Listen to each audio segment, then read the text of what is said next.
मुंबई म्हटलं की Chhatrapati Shivaji Maharaj terminus, gateway of India, Flora Fountain, Asiatic Society, RBIची building, stock exchange, marine drive अशी बरीच ठिकाणं आपल्या डोळ्यासमोर उभी राहतात. आज मात्र मी मुंबईतील बॉलिवूडचं बेवर्ली हिल म्हणून समजल्या जाणाऱ्या जुहूमध्ये आहे. रामराम मंडळी, आज मी मुंबईच्या जुहू भागातील इस्कॉन मंदिरामध्ये आलेलो आहे. ह्या मंदिरामध्ये जाण्यासाठी अंधेरे किंवा विलेपार्ले स्थानकावर उतरून पश्चिमेकडील रिक्षा, टॅक्सी किंवा बसने जुहूच्या इस्कॉन मंदिरामध्ये आपण जाऊ शकतो. असं म्हणतात की मुंबई कधी थांबत नाही, पण मुंबईतील असंख्य पर्यटक या मंदिरात दर्शनासाठी येतात व काही काळासाठी या मंदिरामध्ये थांबतात. मी मंदिरातच राहणार असल्याने माझ्या खोलीची चावी घेण्यासाठी स्वागत कक्षामध्ये गेलो. तेथील झुंबर, काचेच्या दिव्याच्या हंड्या, पडदे, संगमरवरी खांब व जप करणारे साधक यांनी लक्ष वेधून घेतलं. मला गेस्ट हाऊसमध्ये पहिल्या मजल्यावर 120 क्रमांकाची खोली मिळाली. मंदिरातील एक सेवक माझ्या खोलीची चावी व माझे सामान घेऊन खोली क्रमांक 120 पर्यंत आला. खोलीत सामान ठेवून मी मंदिरामध्ये दर्शन घेण्यासाठी निघालो. पहिल्या मजल्यावरून मला मंदिराचं प्रांगण दिसलं. ते एखाद्या बुद्धिबळाच्या पटाप्रमाणे मला वाटलं. जिन्याने जेव्हा मी मंदिराच्या प्रांगणामध्ये आलो तेव्हा कानावरती राम व कृष्णाची भजनं ऐकू यायला लागली.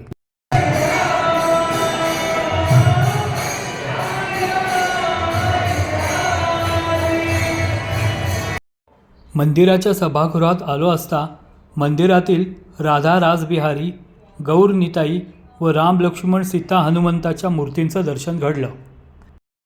त्या सभागृहात इस्कॉनचे संस्थापक स्वामी प्रभुपादांची मूर्तीही आहे. स्वामी प्रभुपादांची माहिती तर आपल्याला अवाक करून सोडते. वयाच्या 69व्या वर्षी पैसा नसताना, परदेशात ओळख नसताना ते भारतातून अमेरिकेत गेले. तिथे त्यांनी हरे कृष्ण हरे रामची चळवळ सुरू केली. 1966 साली न्यूयॉर्क येथे त्यांनी इस्कॉनची स्थापना केली. आज प्रभुपादांच्या प्रेरणेतून 100 देशात 800हून जास्त इस्कॉनच्या मंदिरांची स्थापना झाली. त्यांच्यामुळे हरे कृष्ण कृष्ण कृष्ण हरे हरे, हरे राम राम राम हरे हरे हा मंत्र आज जगभरातील कोट्यावधी लोक जपतात.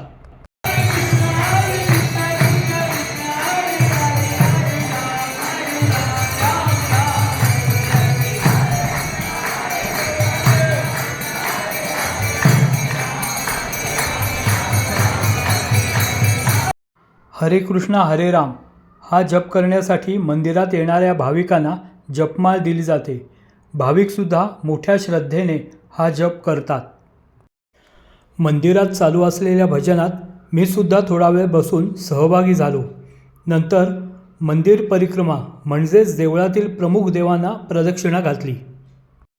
मंदिर परिसरात मण्यांच्या माळा, मण्यांच्या बॅग्स, देवाच्या मूर्ती, पूजा साहित्य, पूजेची उपकरणं, ॲक्रेलिक किंवा लॅमिनेटेड फ्रेम्स विक्रीला असतात. येथून आपण वेगवेगळ्या प्रकारचे कपडे, साड्या, कुर्ते, शर्ट, पॅन्ट विकत घेऊ शकतो. येथे प्रेरणादायी पुस्तकं, भक्तियोग, ध्यानधारणावर आधारित अनेक पुस्तकं, भारतातील अनेक भाषातून भाषांतरित केलेली भगवद्गीतेची पुस्तकं आपल्याला मिळतात. त्याचप्रमाणे इस्कॉनची बेकरी उत्पादने आपण येथून विकत घेऊ शकतो. तर इस्कॉनच्या उपहारगृहात डोसा, इडली, वडा, मेदूवडा, ढोकळा, सामोसा यासारखे पदार्थ, तर लस्सी, चहा, कॉफी, थंडाई, मिंट लेमन यासारखी पेय उपलब्ध आहेत. इथे गोविंदाज बिस्ट्रो नावाचं उपहारगृह आहेच. त्याशिवाय येथे लग्न कार्यालय, ऑडिटोरियमसुद्धा आहे. येथील गोविंदा रेस्टॉरंटमध्ये शुद्ध शाकाहारी सात्विक भोजनही मिळतं. मंदिरात नित्यनेमाने पूजा, आरती, भगवद्गीतेवरती प्रवचनं होत असतात. मंदिरात कृष्णाष्टमी, राधाष्टमी, रथयात्रा यासारखे उत्सव अत्यंत भव्यपणे साजरे केले जातात. मंदिरात दर्शन घेऊन झाल्यावर बाहेर भाविकांना प्रसाद वाटला जातो. आज साधारण 48 वर्ष आली. हे भव्य मंदिर 1978 साली भाविकांना दर्शनासाठी खुले झाले. इस्कॉन मंदिरात जाऊन जर तुम्ही मुक्तेश्वर मंदिरात गेला नाहीत तर तुम्ही जुहू काय पाहिलं असंच म्हणावं लागेल. कारण जुहूच्या इस्कॉन मंदिराच्या प्रांगणातून समोरच मुक्तेश्वर मंदिर दिसतं. ह्या मंदिराच्या एका प्रवेशद्वाराजवळील भिंतीवर बसलेले सिंह खरेखुरेच वाटतात. मी ह्या मंदिरात गजद्वारातून आत प्रवेश केला. मंदिराला दिलेला रंग, त्यावर असलेले स्वस्तिक चिन्ह, मंदिराचा घुमट, प्रांगणातील दीपमाळ अशा साऱ्या गोष्टींनी माझं लक्ष वेधून घेतलं. आत्तापर्यंत मी अनेक मंदिरांमध्ये जाऊन आलो आहे, पण 7 मजली मंदिरामध्ये मात्र मी प्रथमच जातो आहे. मंदिरातील उद्वाहन चालकाच्या सांगण्यानुसार सर्वप्रथम मी 10 रुपयाचं तिकीट काढलं. लगेचच त्यांनी मला मंदिराच्या 7व्या मजल्यावरती नेऊन सोडलं आणि त्यांनी मला मंदिराचं दर्शन 7व्या मजल्यापासून सुरू करा असं सांगितलं. 7व्या मजल्यावरती सोमनाथ, मल्लिकार्जुन, महाकालेश्वर, ओंकारेश्वर, केदारनाथ, भीमाशंकर, विश्वेश्वर, त्र्यंबकेश्वर, वैद्यनाथ, नागनाथ, घृष्णेश्वर अशा 12 ज्योतिर्लिंगांसह शिवपार्वतीचं दर्शन घेतलं.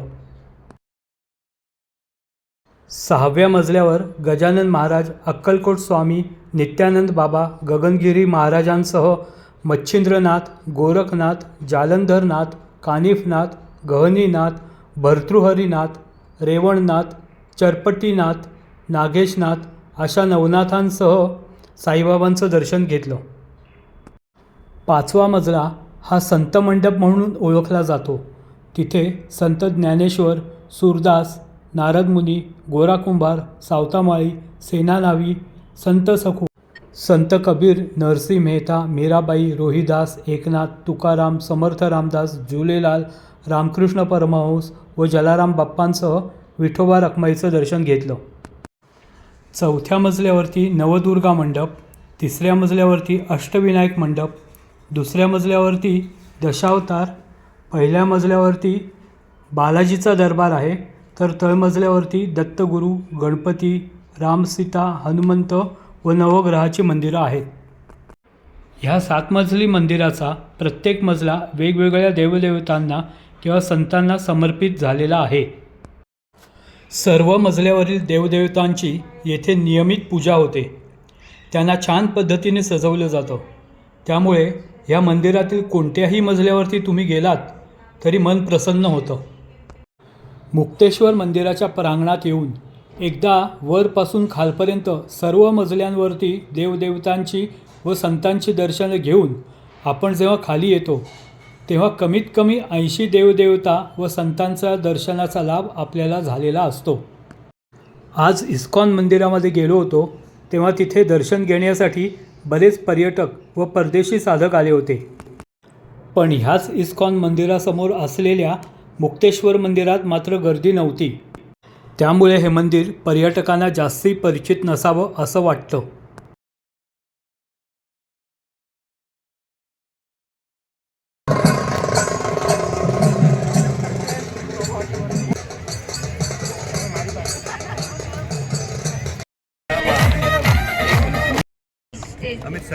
मुंबई महानगरपालिकेची निवडणुकीची रणधुमाळी सध्या जोरात चालू आहे.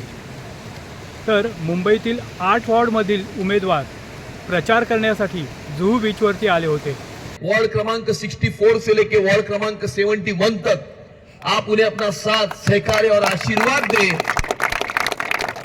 ऐसी विनती आप सभी लोगों को हाथ जोड़कर मैं करता हूं. सरिता राजापुरे जी, विठ्ठल बंदेरी जी, वार्ड नंबर 65 के, वार्ड नंबर 66 प्रतीक उमंग पंड्या जी.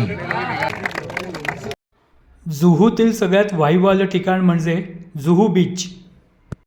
अमित साटम यांच्या नेतृत्वाखाली मुंबई महानगरपालिकेच्या 8 वॉर्डातील नगरसेवकांची प्रचारसभा पाहून झाल्यानंतर मी जुहू बीच फिरायला निघालो.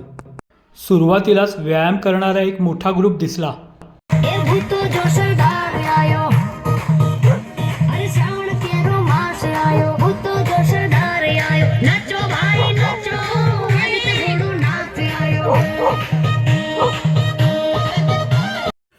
बीचवर कोणी धावत होते, कोणी चालत होते.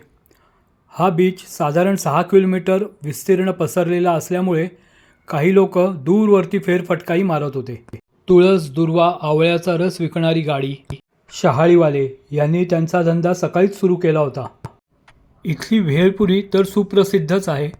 ह्याशिवाय इथे पाणीपुरी, शेवपुरी, दहीपुरी, पावभाजी, कुल्फी, वडापाव, मक्याचे कणीस यासारखे फास्ट फूडसुद्धा इथे प्रसिद्ध आहे.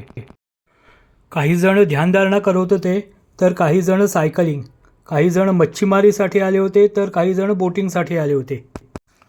फुटबॉल, क्रिकेट, थाळीफेकसारखे क्रीडा प्रकार काही जण येथे खेळत होते.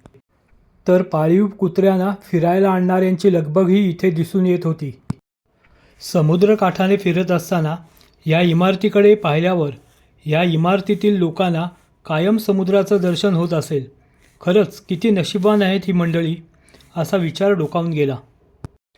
अक्षय कुमार, ऋतिक रोशन, अमिताभ बच्चन, सनी देओल, वरुण धवन, अनिल कपूर, अजय देवगण, जितेंद्र, राणी मुखर्जी, शिल्पा शेट्टी, आलिया भट यासारखे कितीतरी चित्रपट कलाकार ह्या जुहूमध्ये राहतात. हे जुहू म्हणजे बॉलिवूडचं बेव्हर्ली हिलच आहे. हे सर्व तारकागण समुद्रावरती फिरायला येत असतील. इथल्या फास्ट फूडने आपलं पोट भरतं, पण इथला निसर्ग पाहून मन तृप्त होत नाही. ह्या बीचवर फिरताना इथून घरी परत जाऊच नये, इथेच फिरत राहावं असं वाटत राहतं.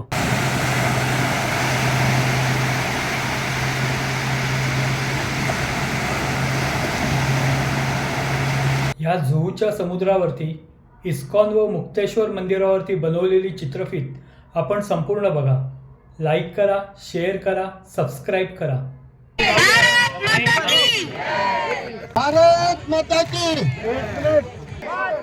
मातरम!